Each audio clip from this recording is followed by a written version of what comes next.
अशात हसते ठाव ठिकाण माझा पुसते मीच मला मग शोधत बसते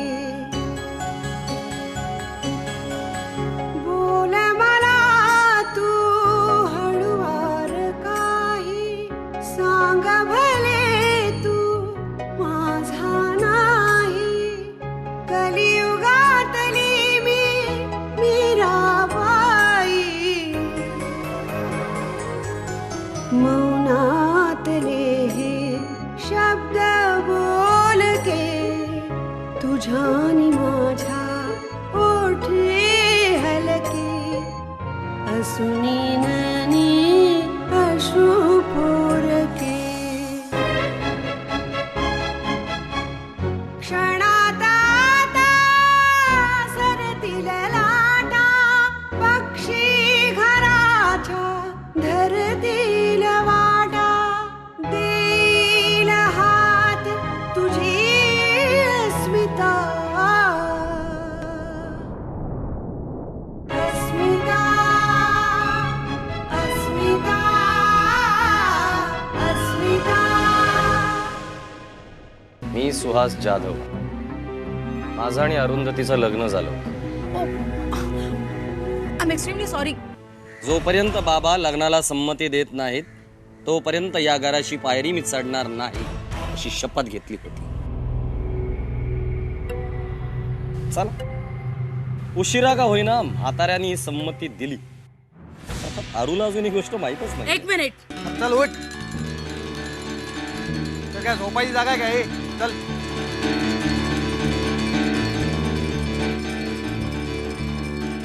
जयवंत चुकलाय त्याची शिक्षा व्हायला नको का त्याला? ती शिक्षा त्याने भोगली आहे. तो तुरुंगात होता ना ते त्या ड्रग्सच्या भानगडीमुळे. आरू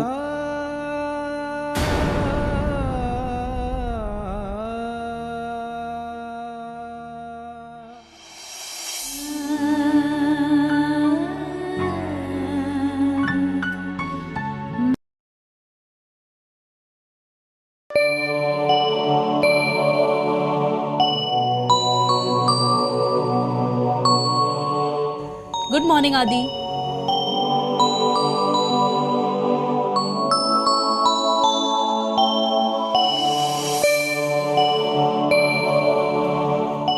तुझ्याशी बोलल्याशिवाय मी कधी आपली रूम सोडत नाही ना. कारण आपल्या रूमच्या बाहेरची तेजू वेगळी आहे. ती तेजस्विनी जहागीरदार होते. एक वेगळाच मुखवटा धारण करावा लागतो. तू नाहीयेस याची उणीव भासू देत नाही. म्हणजे घरातल्या कुणालाच तुझी आठवण होत नाही असं नाही.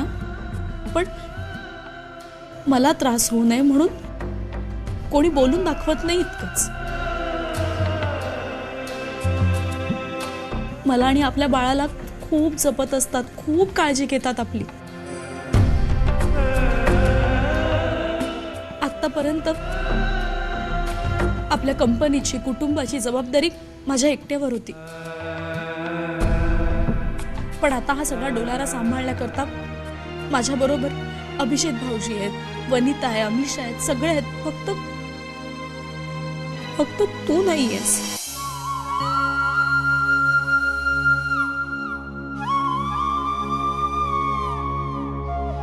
आधी जवळजवळ रोज मी तुला विचारते बाबा तू कुठे आहेस.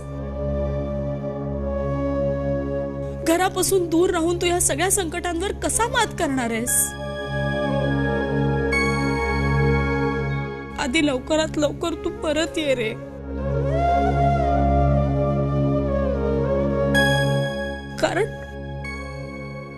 कारण परिस्थितीत खूप फरक पडलाय. ॲग्रो वर्ल्ड ही कंपनी ग्लोबल नसून ती बोगस आहे. आणि तो बोगस चेहरा संग्राम थोरातचा आहे. अर्थात अर्थात ही लढाई सोपी नाहीये. सगळे पुरावे आपल्यालाच गोळा करायचे.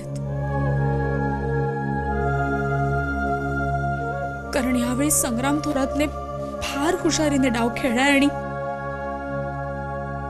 आणि आपण मात्र पार गळ्यापर्यंत फसलो.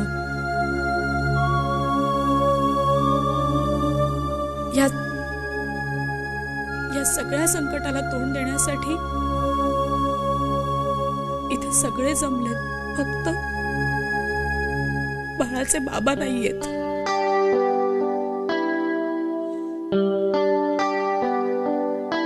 तुम्हाला कबूल केलं होतंस की बाळाचे सगळे लाड मी पूर्ण करीन. बाळाचा अगदी जन्म होईपर्यंत दर महिन्याला अनोखा वाढदिवस साजरा करणार होतो ना आपण.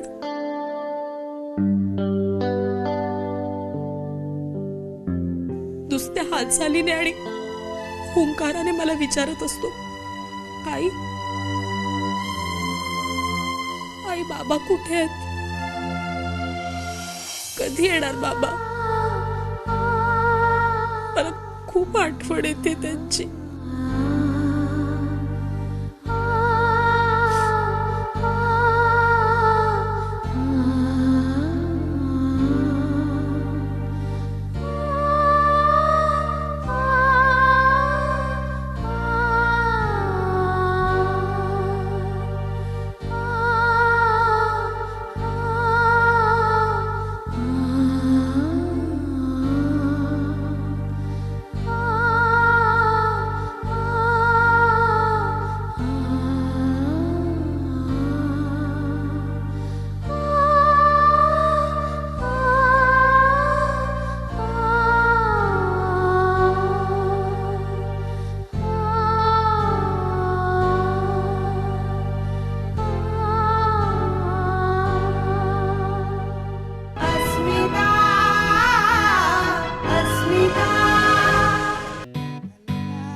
कुठे दिसत नाहीत. आमच्या जहागीरदार घराण्याची न्यूज काढल्या बरोबर कव्वा भाई संग्राम शेटला सोडून पाहिले वाटत.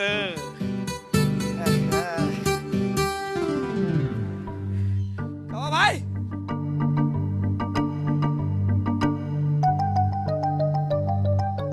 पळून जायला मी काय तुला तुझ्यासारखा पळपुटा वाटलो का रे? दिसलं नाहीत ना म्हणून मला शंका आली. अशी माझ्यावर शंका घेत जाऊ नको, नाहीतर कुठेच शंका घेण्याच्या लायकीचा ठेवणार नाही तुला. हो भाई. बरं काय रे, एवढा खुशीत पळत आलायस? काय चौपाटीवर बोकळत फिरतोस की काय? नाही भाई. मग कसं आहे भाई? इतका खुशीत आहे ना, काय सांगू तुम्हाला. खुशीच्या पाठोपाठ दुःख सुद्धा येतं माणसाच्या जीवनात, हे लक्षात असू दे. दुःखही येतातच हो, पण कसं आहे, खुशीची खबर अशी आहे ना की ती खबर मी तुम्हाला देण्यासाठी धावत पळत सगळी कामं सोडून इथे आलोय. तुझी कामं सोडून आलायस पळत? सांग मग काय अशी खुशीची खबर आणलीस ते? तुम्ही ज्यांचे हितचिंतक आहात ना, ते आमच्या जहागीरदार घराण्यात. जहागीरदार म्हातारा, संग्राम शेठ, सुहास, जयवंत किंवा कोण?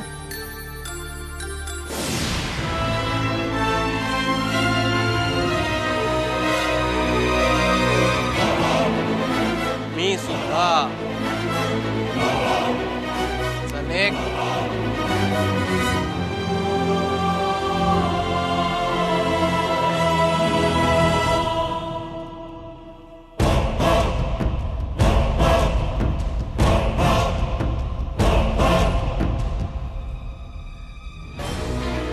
जय हो. अस्मिता अस्मिता. तेजूचं म्हणणं हळूहळू पटायला लागलंय मला.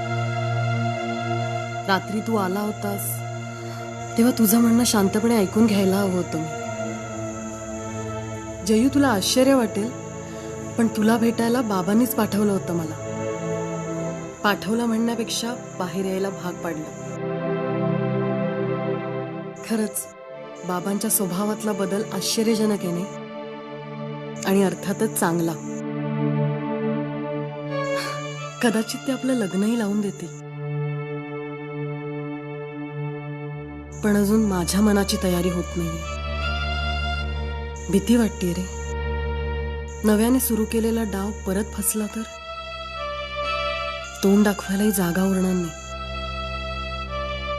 अर्थात तसं होईलच असं नाही, पण असल्या अनुभवातून तावून सुलाखून निघाल्यामुळे ना आपण मॅच्युअर वागायचा प्रयत्न करूया. खरंच निदान एकदा तरी मी तुला भेटायचं ठरवलंय.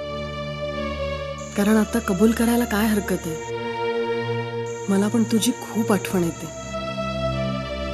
हो, आणि परत भेटल्यावर घडलेल्या गोष्टींचा उगाळा करायचा नाही. त्याच चुका परत करायच्या नाही. तू जहागीरदारांचा जावई झालास ना तरी त्यांच्याकडे काम कर असा आग्रह मी मुळीच करणार नाही. तो निर्णय सर्वस्वी तुझा असेल. आता माई बाबा तुझं कोड कौतुक करतील ते खपून घ्यावंच लागेल मला.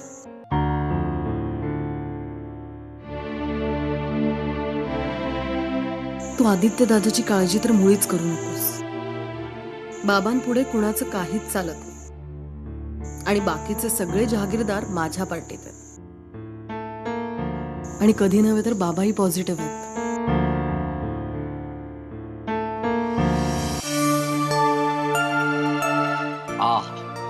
फर्स्ट क्लास, मजा आली. अरू, माईना सांग दुपारी जेवण करूनच जातो.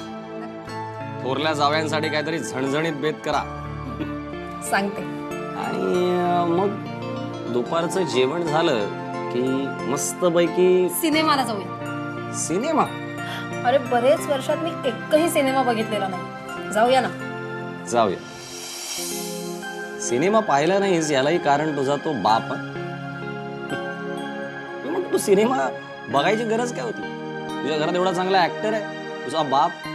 साला काय ऍक्टिंग करत, रडत काय होता, गयावया काय करत होता, माइंड ब्लोईंग अभिनय करत होता. सुहास प्लीज, एक तर माझ्या वडिलांचा असा एकेरी उच्चार करू नकोस. आणि बाप बाप म्हणून सारखा हिणवतोयस काय? बापाला बाप म्हणलं तर काय चुकलं? सुहास, जहागीरदारांच्या घरात शिव्या द्यायच्या नाहीत. तू मला सांगतेस तर स्वतःच्या भावांकडे बघ. बाहेर काय गुण उधळतात ना ते तुला माहित नाहीये. चालू आहेत साले. हे बघ, माझे भाऊ घराबाहेर काय करतात ह्याच्याशी माझं काही एक देणं घेणं नाही. पण ते घरात असताना घराच्या मर्यादेत असतात. ज्या घराने माझ्या आयुष्याची वाट लावली त्या घराच्या मर्यादा मी कशाला सांभाळत बसू? बघ, त्यांनी माझ्या आयुष्याची वाट लावली असती ना तर मी समजू शकलो असतो. मला काही प्रॉब्लेम नव्हता. अगं पण तुला वेडी ठरवून त्यांनी वेड्याच्या हॉस्पिटलमध्ये ठेवलं होतं आणि तू त्यांच्यासाठी माझ्याशी भांडतेस. सुहास, तू भांडण मिटवायला आलायस का जुन्या गोष्टी पुन्हा उगाळायला आलायस? हे बघ, तेव्हाची परिस्थिती आणि आत्ताची परिस्थिती ह्याच्यात जमीन आसमानाचं अंतर पडलंय. हे बघ, आणि बाबा जर आपल्यामध्ये एवढे बदल घडवून आणू शकतात तर आपण आपल्यातला कडवटपणा विसरायला काय हरकत आहे? स्विच ऑन ऑफ करणे इतकं ते सोपं नाहीये. कडवटपणा जायला वेळ लागेल आणि जोपर्यंत तो जात नाही ना तोपर्यंत तो उफाळून बाहेर येणार.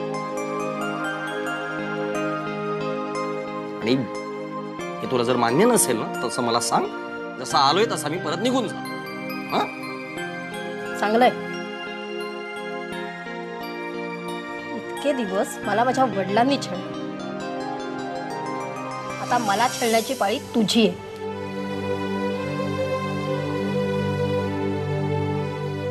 हा माझा छळ कधी संपणार आहे तेच कळत नाही. मला छळून घ्यायची सवयच झाली आहे.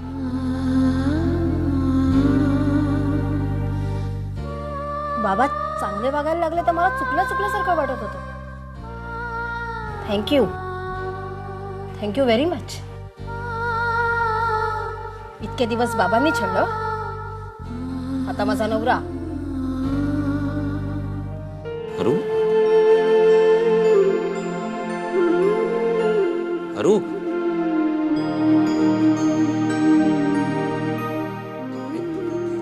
अगं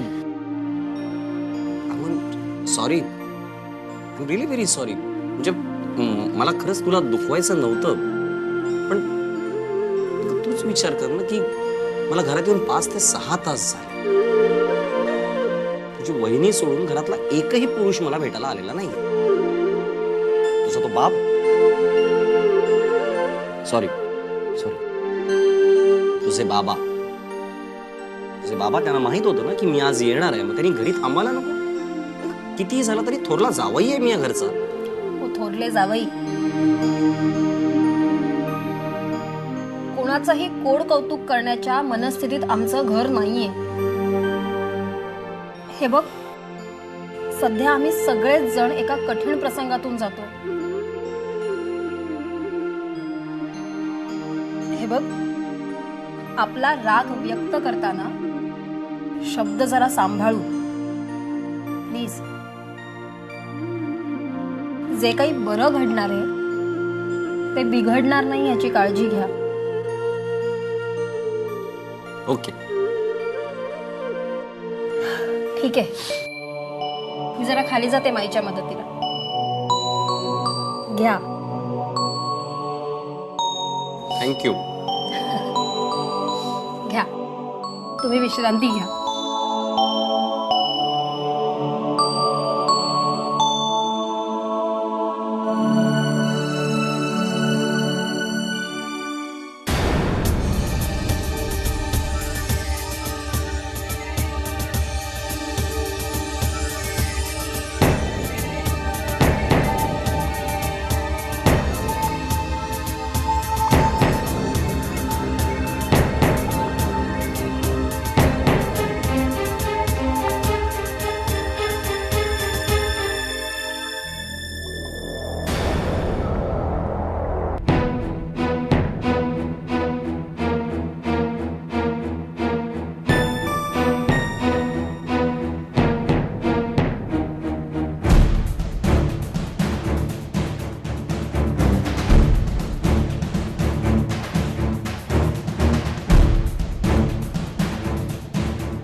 आता आपलं घर आणि ऑफिस दोन्ही जायची वेळ आली. या सगळ्याला एक प्रकारे आम्हीच कारणीभूत आहोत ना.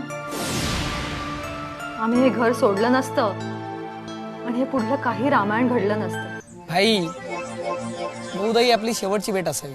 का रे, शहर सोडून चाललास की नोकरी सोडून चाललास? मीही अशी. माझ्या बाळाला कुणाचीही नजर लागणार नाहीये. हा वनिता, संग्राम बोलतोय. हॅलो, तुमचा आवाज क्रॅक होतोय. हॅलो, नाटकं बस झाली, तुझ्या कानाखाली क्रॅक असा आवाज काढला ना म्हणजे तुला सगळं व्यवस्थित ऐकायला येईल. ती जुनी चाल चालण्यामध्ये काही दम नाही आता राहिलेला, काहीतरी नवीन करायला हवं. मलाही तुमच्या आवाजाची ही जुनी टेप ऐकण्यात काही एक इंटरेस्ट नाहीये. कट करायचा असता तर आता अटेंड केला असता का? रे भिकारी आहे. बापाने लात मारून घराबाहेर काढल्यानंतर बायकोचा हात धरून माझ्याच दारात आला होता असता जोगवा मागायला. काय जळता जळता एक ज्योती अंधाराला सांगत होती, होती सच्ची माझी प्रीती. क्षणात आता सरतील लाटा, पक्षी घराच्या ठरतील वाटा. देईल हात तुझी अस्मिता.